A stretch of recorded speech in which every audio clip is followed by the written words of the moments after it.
Hey everyone, talking about the top 5 best violet fragrances, not in any particular order. And if you're not aware, I don't just make a list just for the sake of it, like, oh, I think I'll make a top 5 violet list. I only do a list when I've reached organically of like, oh, wow, okay, I've written down 5 now on whatever I'm keeping track of like, these are the best in class violet in this case, or whatever type of sense. So finally reached 5 for my violet list. And yeah, I will say some of these are pretty hard to get your hands on. I'm not taking into account whether or not they're discontinued when I make these kind of lists. It's just purely by what I truly find to be the best.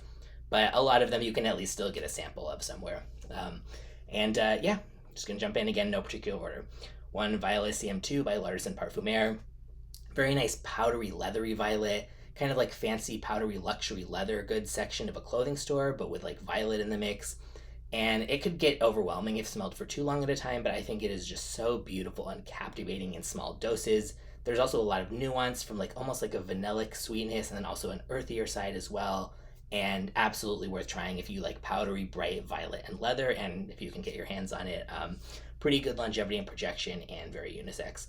Next, Ossuary by La Curie. This is so good. This is another one that's kind of like in the intense, this is like smoky, leathery Palo Santo with like violet and orris, and just really captivating, intriguing. And I think this one would even come across as like sexy, but it could be very challenging for some. So if you don't like smoky, woodsy, leathery violet, then skip this one for sure. But if you do, I think this is fantastic for the category.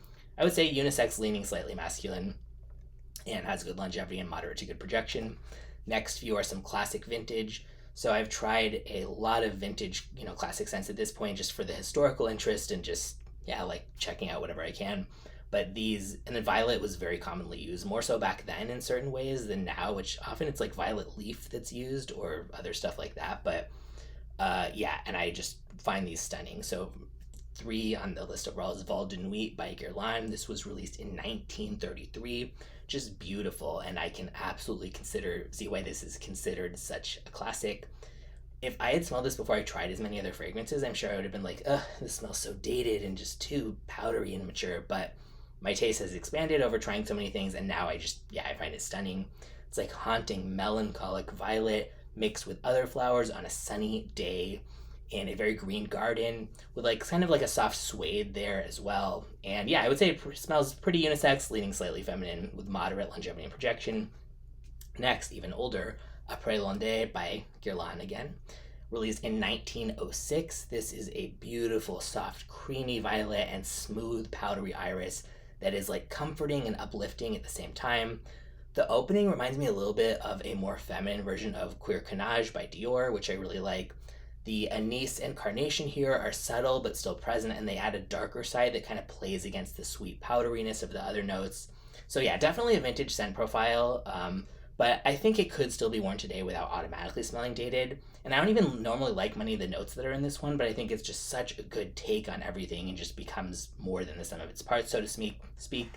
Low to moderate longevity and projection, and unisex, leaning feminine. Next, I love the opening of this one so much. This is one of my favorite openings of any scent, any notes, whatever, of all time. Cuir de Russie, which means Russian leather, by Le Jardin Retrouve.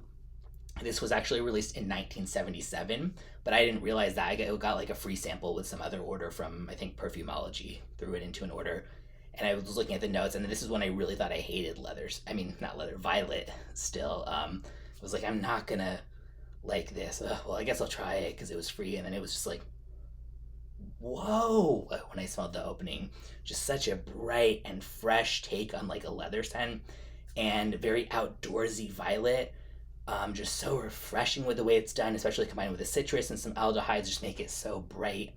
And this is definitely another one where leather is very present the whole way, but especially in the opening, even in this one. And then also kind of like segues into some more florals, which bridges the brightness of the opening into like kind of some more earthy base notes.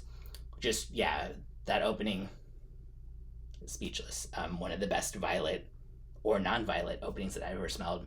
Elegant and classy, but not old school or like overly mature. Unfortunately for this one, it becomes not my taste with the way I think there's like patchouli and oak moss in the base. They give it this kind of like sour green vibe that creeps in more, and I just really don't like that. But I love the way the violet is done here. That has moderate to good longevity and moderate projection. I would say very unisex. And these are the 5. I'm sure these are not popular picks, or at least not all of them, for a best of violets list. Obviously, there's some that are more like smoky or like super old school on here, but for me, out of anything I've tried with it, these 5 really stand out as just stunning violet scents. And yeah, if you have a favorite violet, let me know. I'm always down to try different stuff, and I will link this list in the description as well.